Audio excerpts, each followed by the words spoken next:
আজকের দিনে এসে একটা ব্যবসা শুরু করে মাসে 50,000 থেকে 1 লাখ টাকা আয় করা একদমই কঠিন না যদি আপনি বুঝতে পারেন আপনার কোন জিনিসটা বিক্রি করা উচিত। জাস্ট কোন জিনিসটা এখন বিক্রি করা উচিত এবং কোন জিনিসটা আমি বিক্রি করব না, এই ডিসিশনটার উপরে ডিপেন্ড করে আপনার বিজনেস মাসে 10 টাকাও ইনকাম করতে পারে, 10 কোটি টাকাও ইনকাম করতে পারে। আমাদের পোর্টফোলিওতে যে 14-15টা কোম্পানি আছে, একদম ফার্স্ট গ্লোবাল থেকে শুরু করে হোয়াইট ক্লাউড থেকে শুরু করে ফারিঘর থেকে যা যা আছে সব কিছুতে আমরা এই জিনিসটাই বোঝার চেষ্টা করি যে এই সময় মার্কেটে কোন জিনিসটা আমরা বিক্রি করব এবং কোন জিনিস আমরা বিক্রি করব না। এবং আজকে আমি আপনাদেরকে এটাই শিখাবো যে কোন জিনিস বিক্রি করব এইটা কিভাবে ডিসাইড করব। চলুন শুরু করা যাক। আচ্ছা, ব্যবসা জিনিসটা আসলে কি এটা তো আমরা সবাই মোটামুটি জানি, তাই না? আমি কাউকে একটা প্রোডাক্ট বা একটা সার্ভিস দিচ্ছি, বদলে সে আমাকে টাকা দিচ্ছে। এই ট্রানজাকশনটা যে হচ্ছে এটাকেই তো ব্যবসা বলে। তাই প্রোডাক্ট ব্যবসা এবং সার্ভিস ব্যবসা দুইটা কমপ্লিটলি ডিফারেন্ট ব্যবসা। সার্ভিস ব্যবসা নিয়ে আমরা আজকে অত কথাবার্তা বলবো না, জাস্ট আমি আপনাদেরকে জানাই রাখি যে সার্ভিস ব্যবসা দুই ধরনের হয়। এক নম্বর হলো আমি একজনকে এমন একটা সার্ভিস দিচ্ছি যেই সার্ভিসটা সে নিজেও করতে পারে কিন্তু তার সময় নাই বা সে করতে চায় না দেখে সে করতেছে না। ফর এক্সাম্পল, আমি বললাম যে ভাই আমি আপনার বাসা ঝাড়ু দিয়ে দিব। আমি জানি যে আপনি নিজেও আপনার বাসা ঝাড়ু দিতে পারেন কিন্তু হয় আপনি দিতে চান না, আপনার সময় নাই, অথবা আপনি চান যে আপনার ওই সময়টা অন্য কোনো একটা কাজে আপনি ব্যয় করবেন এবং ওই জন্য আপনি আমাকে হায়ার করতেছেন আপনার বাসা যেন আমি ঝাড়ু দিয়ে দিই। এই টাইপ জিনিস, যেই টাইপ জিনিসে আমি যাকে সার্ভিস দিচ্ছি সে নিজেও ওই জিনিস করতে পারে কিন্তু সে করতে চায় না, এরকম সার্ভিসের সাধারণত ভ্যালু কম হয়। আরেকটা এক্সাম্পল হইতে পারে অর্গানিক সোশ্যাল মিডিয়া। আমার ক্লায়েন্ট নিজেও জানে যে সে নিজেও ফেসবুকে পোস্ট দিতে পারবে কিন্তু সে দেয় না, কারণ তার সময় নেই। সে আমাকে হায়ার করলো, আমি যেন তার হয়ে দিয়ে দিই। এগুলো সাধারণত লো ভ্যালু সার্ভিস। সো হ্যাঁ, ঝাড়ু দেওয়া এবং আপনার ফেসবুকে আমি প্রতিদিন পোস্ট করবো, দুইটা সেম টাইপ সার্ভিসই। আরেক ধরনের সার্ভিস আছে যেগুলো অ্যাকচুয়ালি আমি যাকে দিব সে পারে না, এমন না যে তার সময় নেই দেখে সে করতেছে না, তার যদি অনেক সময় থাকতো তাও সে পারতো না, কারণ তার ওই স্কিল সেটটাই নাই। আমি হয়তো তাকে একটা অ্যাপ বানাই দিব, আমি হয়তো তাকে একটা মার্কেটিং স্ট্র্যাটেজি বানাই দিব, আমি হয়তো তাকে একটা কঠিন এআই অটোমেশন সেট করে দিব, এমন একটা কিছু যেটা সে জানে তার দরকার কিন্তু তার ওই নলেজ বা এক্সপিরিয়েন্স বা এক্সপার্টিস নাই ওই জিনিসটা করানোর জন্য। এই টাইপ সার্ভিসেস বেটার, কারণ এই টাইপ সার্ভিসে আপনি অনেক টাকা চার্জ করতে পারেন। যাই হোক, আজকে আমরা সার্ভিস বিজনেস নিয়ে কথা বলবো না। সার্ভিস বিজনেস নিয়ে যদি আপনারা চান আমি কথা বলি, আমাকে কমেন্টে জানাবেন, আমরা আরেকটা ভিডিও বানাবো এটা নিয়ে। আমি যদি চাই একটা প্রোডাক্ট বিজনেসে যেতে, যেখানে আমি একজনকে একটা এরকম জামা দিব, বদলে সে আমাকে টাকা দিবে কারণ তার জামা দরকার এবং এই ট্রানজাকশনটার কারণে আমি টাকাটা পাবো, এই ধরনের একটা প্রোডাক্ট বেস বিজনেসে যদি আমি যেতে চাই তাহলে আমি কিভাবে যাব?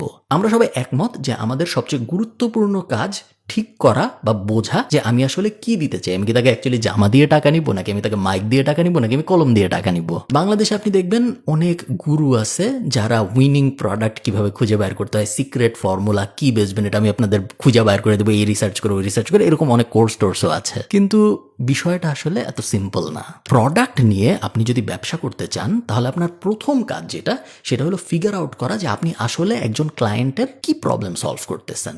ধরেন কথার কথা, আমি যদি ঠিক করি যে একজন কাস্টমার একটা বই কিনবে, তারপরে আমার কোম্পানি এই বইটা তার বাসায় পৌঁছায় দিবে, আমি অ্যাকচুয়ালি কি প্রবলেম সলভ করতেছি ওই কাস্টমারের জন্য?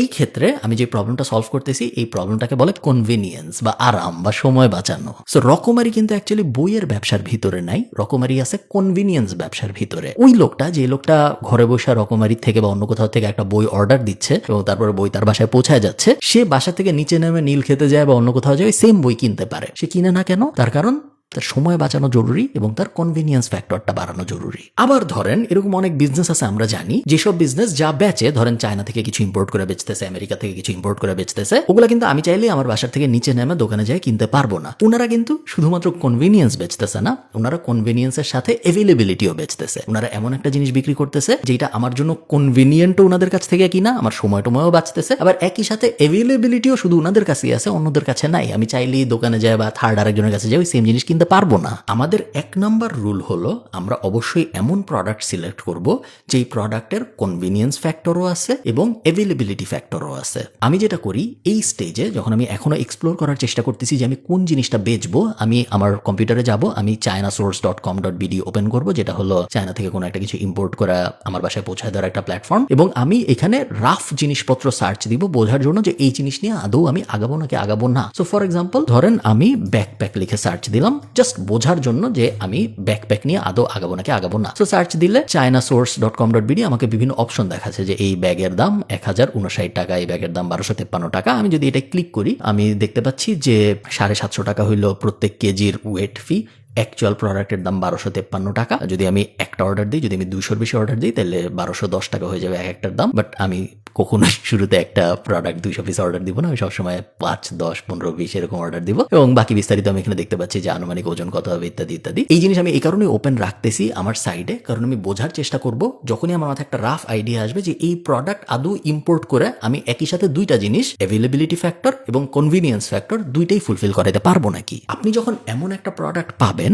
যেটার অ্যাভেলেবিলিটি ফ্যাক্টরও আছে, মানে সব জায়গায় অ্যাভেলেবল এরকম না, এবং একই সাথে কনভিনিয়েন্স ফ্যাক্টরও আছে, মানুষ চায় আমার সময় বাঁচায় ওই জিনিস আমার ঘরে ডেলিভারি হয়ে যায়। নেক্সট আপনার যে জিনিসটার দিকে নজর দিতে হবে সেটা হলো এই ক্যাটাগরিটা কতটুকু এক্সপ্যান্ডেবল। ক্যাটাগরি এক্সপ্যান্ডেবল বলতে মেইনলি আমরা যেটা বোঝাই সেটা হলো যদি একজন মানুষ আমার এই ব্যাগটা কিনে, তাইলে এই সেম মানুষটাকে আমি আর কি কি জিনিসপত্র বিক্রি করতে পারবো আমার ওই সেম বিজনেসের ভিতরের থেকেই। এখন যিনি ব্যাগ কিনতেছেন সে তো চালও কিনে, সে তো মোবাইলও কিনে, সে তো ঘুরতেও যায় থাইল্যান্ডে।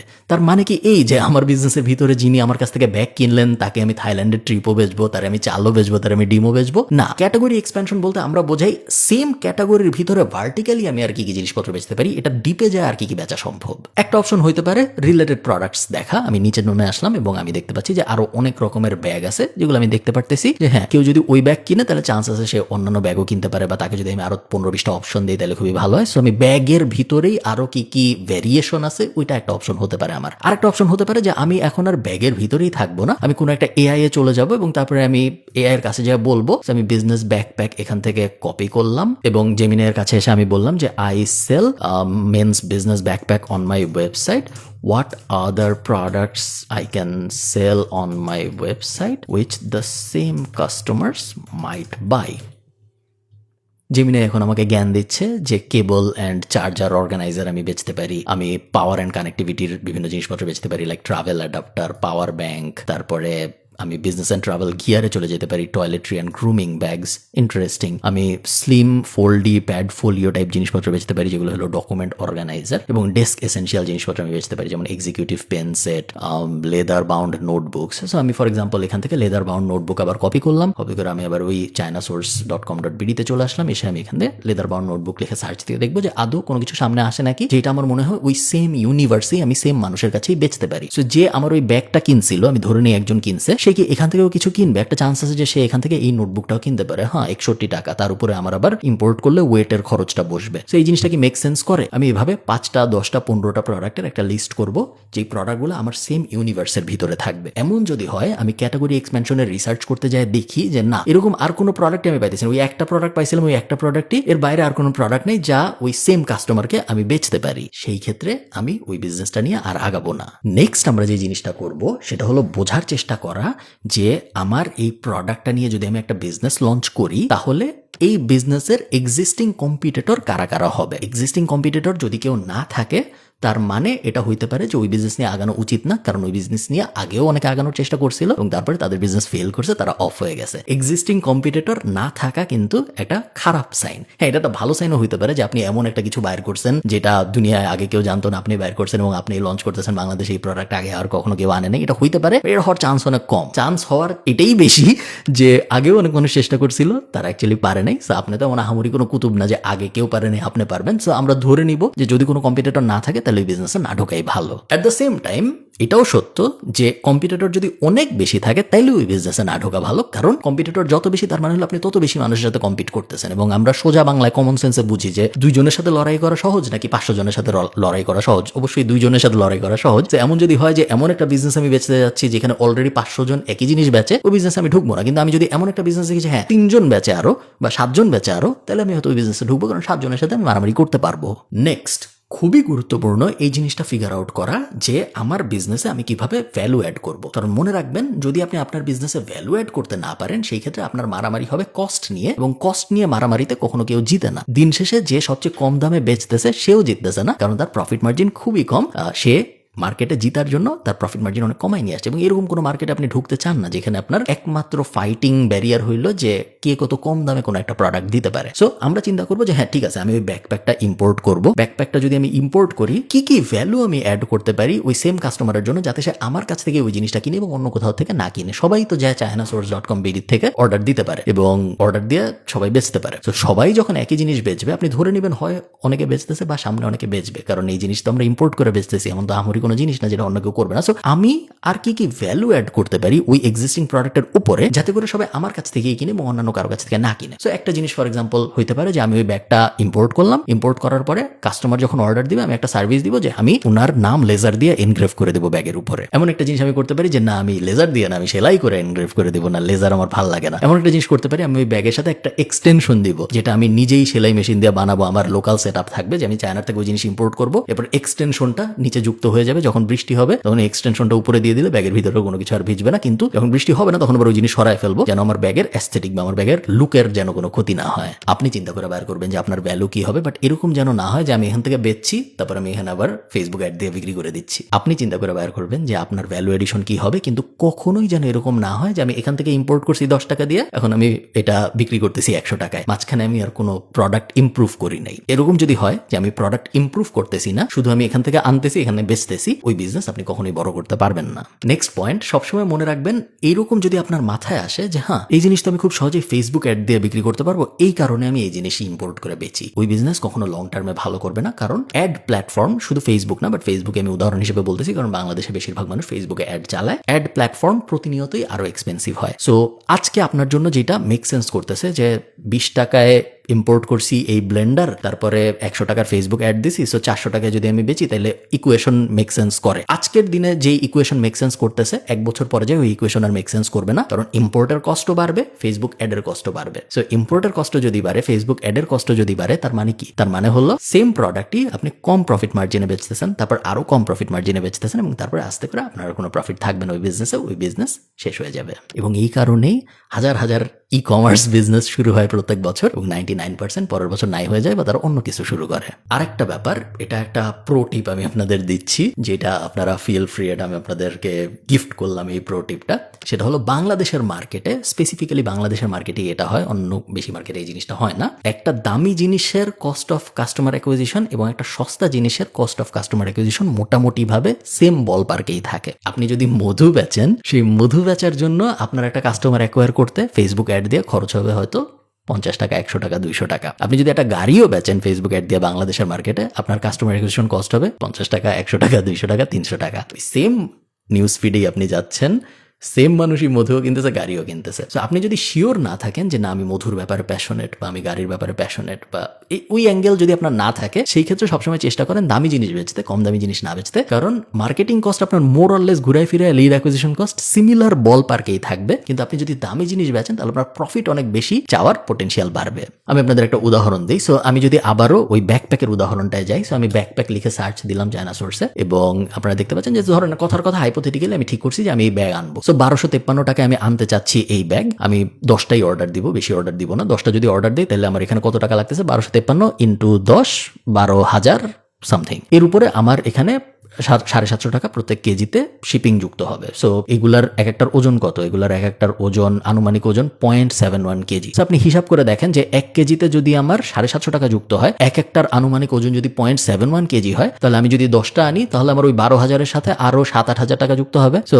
টোটাল 20,000 টাকার মতো খরচ হচ্ছে আমার 10 পিস আনার জন্য। 20,000 টাকা যদি আমার খরচ হয় 10 পিস আনার জন্য, তাহলে এক একটার জন্য আমার ইম্পোর্ট কস্ট 2,000 টাকা। এখন এই 2,000 টাকার একটা জিনিস আমি ফেসবুক অ্যাড দিব, ফেসবুক অ্যাড দেওয়ার পরে আরো 300 টাকা খরচ হবে আমার এক একটা বেচতে, 2300 টাকার মতো খরচ হয়ে যাবে আমার এক একটা বেচতে। হয়তো 3,000 টাকা আমি চার্জ করলে আমার 700 টাকা প্রফিট থাকবে। রাফ অঙ্ক, বাট আমি জাস্ট আপনাদেরকে বলতেছি বোঝার সুবিধার জন্য। সো 700 টাকা প্রফিট হচ্ছে এক একটা বেচতে পারলে। এখন ধরেন আমি ঠিক করলাম যে আমি দামি কিছু বেচবো, সোফা। এখন আমি সোফা লিখে সার্চ দিলাম। সোফা লিখে সার্চ দেওয়ার পরে এই যে প্রথম যেটা আসলো, Italian light luxury minimalist sofa, এই জিনিস মনে করেন আমি বেচতে চাই। সো এটার ভিতরে আমি যাই, এটার এক একটা ইম্পোর্ট করতেই আমার খরচ হচ্ছে 10,146 টাকা, এবং পেডাল ছাড়া আর পেডাল সহ 12, আমরা ইমাজিনই যেহেতু করতেছি, পেডাল ছাড়া আমরা ইমাজিন করবো কেন, পেডাল সহ ইমাজিন করি। সো 12,227 টাকাটাই আমি ইম্পোর্ট করতেছি। ধরেন এটা আমি এখন 10টা ইম্পোর্ট করবো। এটা যদি আমি 10টা ইম্পোর্ট করতে চাই, একটা 12,000 টাকা, সো 10টা 1,20,000 টাকা, এরকম বল পার্ক। এবং ক্যাটাগরি এর এক একটার 750 টাকা হলো প্রত্যেক কেজি। এই যে আনুমানিক ওজন ইত্যাদি ইত্যাদি, ওটা আনুমানিক, আমি বুঝতেই পারতেছি এটার ওজন এত কম হবে না। আমি ধরে নেই এক একটার রাফ এগেন, এক একটার আমার ইম্পোর্ট করতে খরচ 12,000 প্লাস শিপিং শিপিং টিপিং মিলায় এক একটার দাম আমার ধারণা হয়ে যাবে 17-18 হাজার টাকা। 17-18 হাজার টাকার জিনিসও আমার বেচতে ওই 500-1,000 টাকাই খরচ হবে ফেসবুক অ্যাডে। বাট সুবিধা যেটা সেটা হলো আমি এখন এইটাকে 25,000 বা 30,000 টাকায় বেচতে পারবো। সেই সেম জিনিস যদি আমি 25,000 টাকায় বেচি ভার্সেস ওই ব্যাকপ্যাক যেটা আমি 700 টাকার মার্জিনে বেচতেছিলাম, আমার মার্জিন কত থাকে? এই ক্ষেত্রে আমার মার্জিন হয়ে যাবে 4,000 টাকা, 5,000 টাকা। সবসময় এই অঙ্ক সত্য না, বাট বেশিরভাগ সময় এই অঙ্ক সত্য বাংলাদেশের মার্কেটের জন্য। তো বাংলাদেশের মার্কেটে যদি আপনি নিশ্চিত না থাকেন যে আমি কোন জিনিস বেচতে চাই, সেই ক্ষেত্রে চেষ্টা করবেন একটু দামি জিনিস বেচতে, কারণ দামি জিনিস বেচলে আপনার বিজনেস বেশি প্রফিটেবল হবে। এই তো। এবং লাস্ট আমি যেগুলো বলবো সেগুলো মোটামুটি বেসিক, সেগুলো আমরা সবাই জানি যে খুব বেশি ইম্পোর্ট করবো না আমরা শুরুতে। আমরা চাইলে ইম্পোর্ট না করেই ছবিগুলো দিয়ে ফেসবুকে অ্যাড চালায় দেখতে পারি যে মানুষ আদৌ মেসেজ দেয় নাকি। সেক্ষেত্রে আমাদের $5-10 প্রোডাক্ট টেস্টিং হয়ে যাবে এবং যারা মেসেজ দিবে তাদেরকে আমরা বলতে পারি যে এই মুহূর্তে আমাদের পরবর্তী শিপমেন্ট আসে নাই, আপনারা ওয়েট করেন, শিপমেন্ট আসলেই আমরা আপনাকে মেসেজ দিয়ে জানাবো আসছে, তখন আপনি টাকা দিন এবং তারপরে যাই আমরা অর্ডার দিতে পারি, আগে অর্ডার না দিয়ে। এরকম বিভিন্ন হ্যাক আছে যেগুলো মানুষজন ইউজ করতে পারেন, ওগুলো আমরা সবাই জানি, ওগুলো নিয়ে আমরা কথা বলবো না। সবসময় মনে রাখবেন যে আপনি কি বেচতেছেন এটা সবচেয়ে বড় ডিটারমিনিং ফ্যাক্টর আপনার ওই বিজনেস কত টাকা ইনকাম করবে সেটার। তো আপনি যদি ভুল জিনিস বেচেন, হয় আপনার বিজনেস টিকবে না, যদি আপনার বিজনেস টিকেও আপনি ওই বিজনেস থেকে অনেক বেশি আয় করতে পারবেন না। সো ওই জিনিস করা যাবে না। এরকম বিজনেস ভিডিও ভালো লাগলে আমাকে জানাবেন, তাহলে আমি সার্ভিস বিজনেস নিয়ে এই একই রকম আরেকটা ভিডিও করার চেষ্টা করব। ভালো থাকেন সবাই, টাটা।